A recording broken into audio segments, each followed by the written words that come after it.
Alors moi, je vais vous parler plus spécifiquement des antennes SMUR parce que dans le cadre des travaux qui ont été menés toute cette dernière année, on a réfléchi au positionnement des SMUR au niveau national. Vous savez qu'il y a un certain nombre d'outils d'ailleurs je vais faire état tout à l'heure qui ont été mis au point et il nous a semblé y avoir véritablement un manquement sur les antennes SMUR.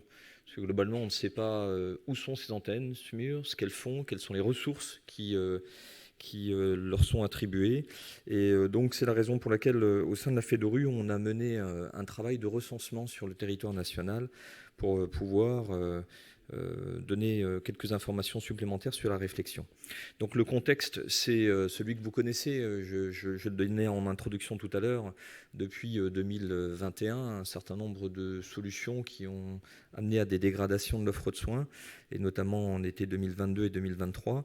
On a des recensements qui ont été faits et qui montrent que durant l'été 2023, finalement, 70% des SMUR ont été touchés par une reconfiguration de fonctionnement. Alors par reconfiguration, on parle d'une diminution d'une ligne de garde, d'une fermeture de nuit ou d'une fermeture H24 pendant quelques jours ou seulement un seul jour.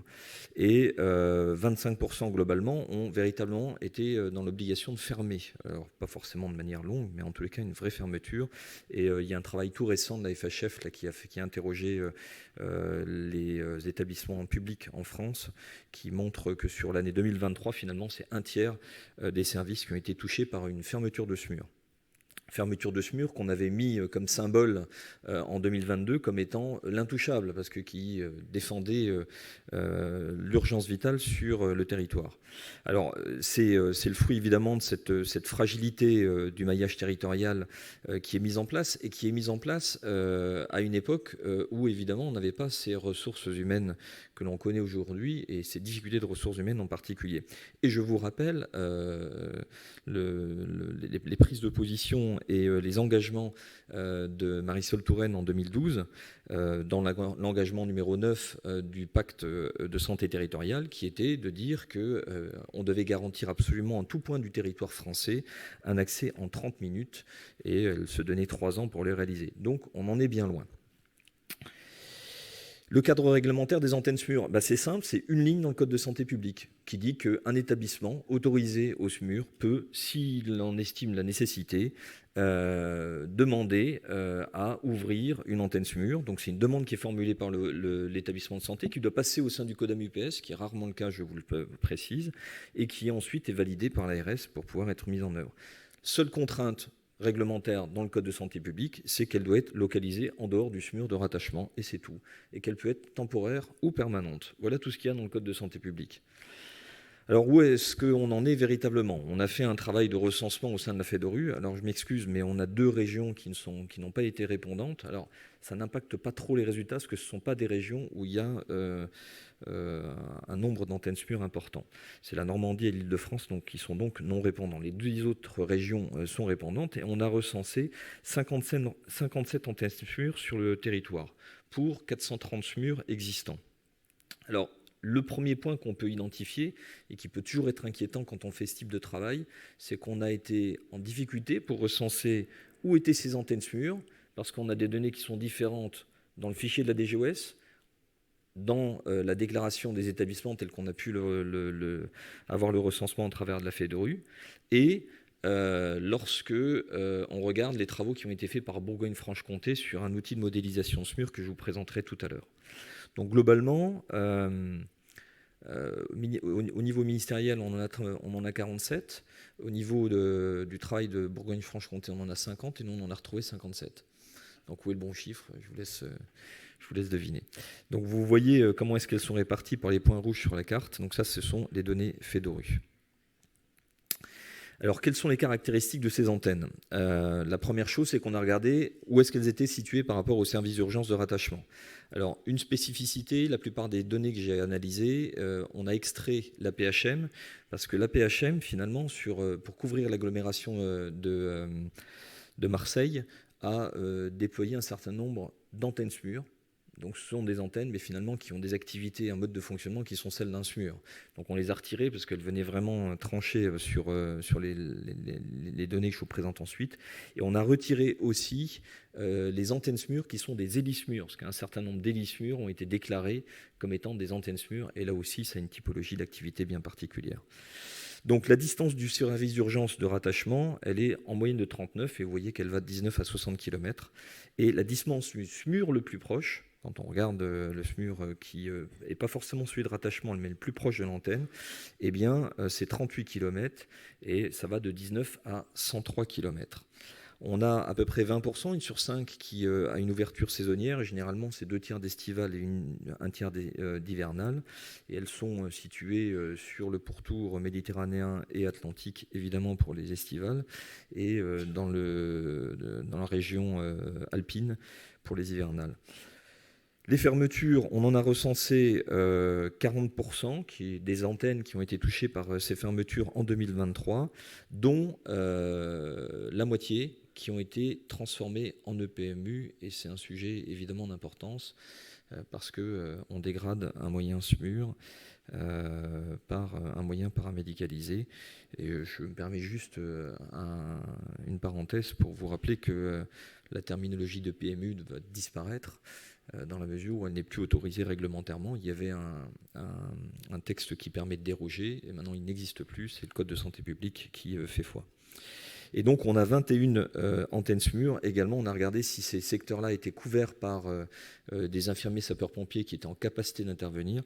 Et on a 21 antennes qui sont également couvertes par une infirmier sapeur-pompier opérationnel. Mais on n'a trouvé aucun lien de corrélation entre celles qui ont été fermées avec des ISP présentes ou celles qui sont saisonnières ou permanentes. Quand on regarde spécifiquement le personnel qui équipe ces antennes SMUR, on voit que 77% des médecins ont une activité dédiée à cette antenne. Donc ils ne font que ça sur le site où ils se trouvent. C'est le cas d'un petit peu moins pour les infirmières et à peu près 1 sur 2 pour les ambulanciers. Quand ils ont une activité partagée, ces personnels-là, pour les médecins et les infirmières, ils travaillent dans un service d'urgence qui est donc localisé sur place ou dans un centre de soins non programmés, s'il n'y a pas de service d'urgence et un centre de soins ouvert. Et pour les ambulanciers, on les retrouve majoritairement quand même aux urgences, mais ils peuvent avoir, alors c'est ambulanciers ou aides-soignants, ils peuvent avoir une activité également dans d'autres services de l'établissement où l'antenne se trouve. Et globalement, sur les antennes recensées, il n'y a que 2 antennes où on n'a pas retrouvé de conducteur, où c'est donc un équipage à 2, ce qui n'est pas réglementaire. Sur la mutualisation d'équipe, est-ce que cette équipe elle est rattachée à son site de SMUR de rattachement? C'est le cas pour 70%, donc où le médecin intervienne un coup à un endroit, un coup à l'autre, un coup sur l'antenne, un coup sur le SMUR de rattachement. Et c'est le cas pour 50% des infirmières, ce qui veut donc dire que les infirmières sont une fois sur 2 exclusivement issues de l'établissement où se trouve l'antenne. Alors leur activité, elle est très majoritairement évidemment de primaire, et ça c'est assez logique du fait de leur positionnement. Et elle totalise 25 000 interventions sur 2023, ce qui est quand même pas négligeable. Ça représente 3,5% des interventions totales faites sur le territoire, sur la même époque. Et leur nombre d'interventions moyen, il est de 505. Alors là, encore une fois, j'ai retiré la PHM et les hélices-SMUR qui venaient perturber un petit peu les statistiques, mais on voit qu'elles vont de 60 à 1900 en primaire et de 3 à 220 en secondaire, ce qui reste donc des sites qui font un nombre d'interventions important. Alors, je me suis intéressé un petit peu à regarder ce que disaient les modèles théoriques, parce que je vous ai parlé que Bourgogne-Franche-Comté, et je remercie, donc c'est des diapos que je leur ai piqués, je leur remercie pour le droit d'utilisation, a fait un travail pour la DGOS pour modéliser l'endroit où il fallait qu'il y ait des SMUR et s'ils étaient au bon endroit. Donc là, on a la cartographie qui est la cartographie de recensement des SMUR, alors la même que je vous ai présentée, sauf qu'il y a un petit peu moins d'antennes. Donc les antennes, c'est celles qui sont cerclées en jaune. C'est celles qui représentent un petit point jaune, contrairement aux SMUR qui représentent un petit point vert. Et les SMUR saisonniers sont donc des croix et on les voit situés sur le massif alpin et sur la partie atlantique et Méditerranée. Alors, ce qui est intéressant là, c'est qu'ils ont dessiné des secteurs tout autour des SMUR et on voit quand même que comme on a un découpage qui est départemental ou qui est régional, pardon, eh bien on voit qu'il y a des recoupements qui chevauchent des zones régionales où on a une concentration de SMUR autour d'une antenne SMUR qui nécessiterait peut-être d'avoir une réflexion différente. Donc, ce qui veut dire que le maillage, il est peut-être à améliorer. Quand on retire tous les SMUR, voilà ce que donnent les secteurs qui, aujourd'hui, ne sont pas couverts par une antenne SMUR ou un SMUR existant et qui sont à plus de 35 minutes d'un SMUR existant. Alors, bon, il n'y a pas trop de sujets sur les massifs montagneux, évidemment, parce qu'on a quand même une population qui est très faible à ces endroits-là. Mais néanmoins, il y a des endroits en France où on a une problématique de cet accès dans les 30 à 35 minutes. Et si on utilise le modèle qu'ils ont mis au point, voilà ce que ça donne. Donc vous avez les territoires d'intervention des SMUR qui sont... Alors les couleurs n'ont aucune sorte d'importance, c'était juste pour la lisibilité de la carte. Et on voit apparaître des petits ronds orange et rouge, là où il serait nécessaire, au vu de la population, de créer une antenne SMUR supplémentaire. Donc on en dénombre 15 sur le territoire français qui viennent se rajouter aux 57 que nous on a recensés et qui permettent d'améliorer le maillage avec encore une fois des recouvrements de territoire entre régions, ce qui veut bien dire qu'il faut regarder ça. Alors il n'y en a pas eu qui ont été proposés pour moins de 20 000 habitants, parce que pour moins de 20 000 habitants, on estime que ça fait moins d'une intervention par jour. Et il ne semblait pas logique dans le modèle d'aller positionner un SMUR sur une activité aussi faible. Et donc il reste encore, malgré tout, des territoires qui sont symbolisés en bleu, où on a des communes et des populations qui sont à plus de 45 minutes d'un SMUR avec ce modèle-là. Alors les conclusions de ce travail rapide, c'est d'une part qu'on doit maintenir un modèle qui doit permettre de continuer à assurer l'urgence vitale, évidemment. C'était le prérequis de 2022 qui, on l'a dit dans le recensement des fermetures, n'est plus forcément respecté, même si ce qu'on a pu présenter tout à l'heure sur les UMHP permettent de montrer qu'on peut pallier sous une certaine forme sur certains motifs de recours à ces manquements d'activité d'antenne SMUR et de SMUR médicalisés. La deuxième chose, c'est que bien évidemment, on a une nécessité de retravailler le maillage territorial.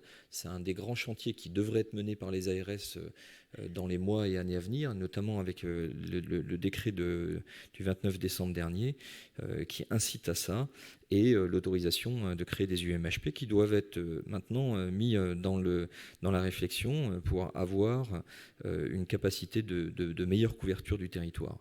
Évidemment, il faut qu'on prenne en compte dans cette réflexion les tensions démographiques en ressources humaines, et donc je ne suis pas persuadé qu'il soit de bonne loi d'aller créer ces 15 SMUR supplémentaires. En tous les cas, on a intérêt à y réfléchir, parce qu'il faut déjà qu'on arrive à tenir les lignes actuelles avant d'aller en inventer d'autres. Qu'il faut éviter les fermetures de SMUR, donc là j'enfonce une porte ouverte, mais c'est quelque chose de très important dans le regard de l'avenir, parce que vous le savez, dans les textes des autorisations actuelles, eh bien, on va parler d'antennes de médecine d'urgence dorénavant, qui sont donc des services d'urgence qui seront autorisés à fermer une partie du temps de la journée, ce qui n'était pas autorisé jusqu'alors. Donc on peut imaginer que ça puisse avoir un impact également sur nos activités SMUR. Alors je le rappelle juste parce que dans le texte tel qu'il est écrit dans le code aujourd'hui, les antennes de médecine d'urgence doivent être adossées à un SMUR qui doit continuer à travailler H24. Et puis qu'on a besoin d'évaluer l'activité pour améliorer cette gradation et cette pertinence d'engagement. On a vu par le travail de Sarah et ce qu'a présenté Mohamed qu'il y a une vraie utilité, qu'il y a un vrai travail, un vrai service rendu par ces UMHP, mais on a encore un petit peu des difficultés à voir le périmètre. Vous avez vu qu'on a élargi aux douleurs thoraciques et que c'est important parce que sur le recensement qui a été fait sur ces 3 régions, on se rend compte qu'il y a un tiers des interventions qui se font de manière encadrée, sans risque pour le patient, autour des douleurs thoraciques.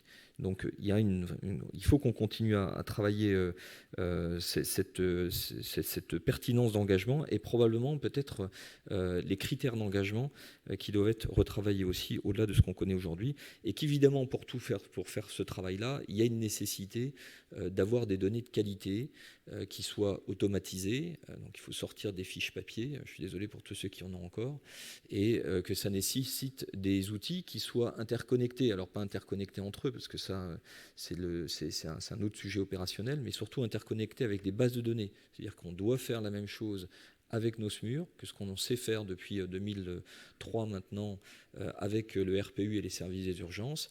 C'est un débat qu'on soutient depuis quelques années maintenant au sein de la FEDORU, c'est qu'on veut voir arriver ce format RPIS pour résumé de patient intervention SMUR, qui est donc ce fichier automatisé qui pourrait être mis dans une base de données qui permettrait d'analyser la pertinence de ces fonctionnements des SMUR et du coup de travailler aussi sur le maillage territorial. Enfin, c'est une double vision. C'est pas qu'un pilotage local, c'est aussi un pilotage territorial. Alors, des représentants de la DGOS qui sont encore là, ils ne sont pas cachés, nous promettent, promet juré, que le décret l'arrêté sort de manière incessamment sous peu. Ça fait 2 ans qu'on nous le dit, donc voilà, vous allez pouvoir répondre. Ce n'est pas une question piège, vous y attendez. Je vous remercie et donc on est à votre disposition pour les questions si Sarah et Mohamed viennent.